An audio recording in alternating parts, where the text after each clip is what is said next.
Cái bài nó bánh chưa rồi. Chưa rồi mà chứ.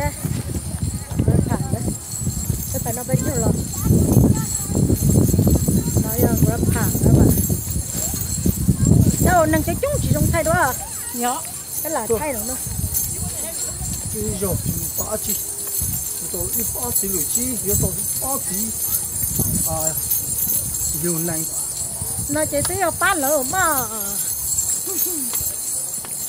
Là lúc nó ti cha lúc to.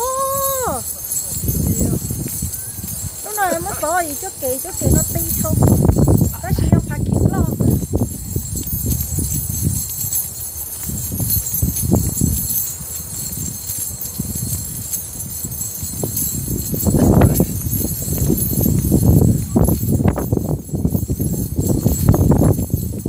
Nó bé châu lò đó.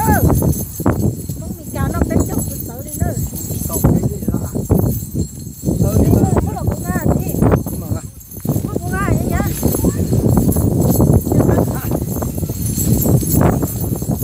Này cũng con nha. Con kia nè. Con kia chứ nó. Không phải bỏ lắm. Khá chi.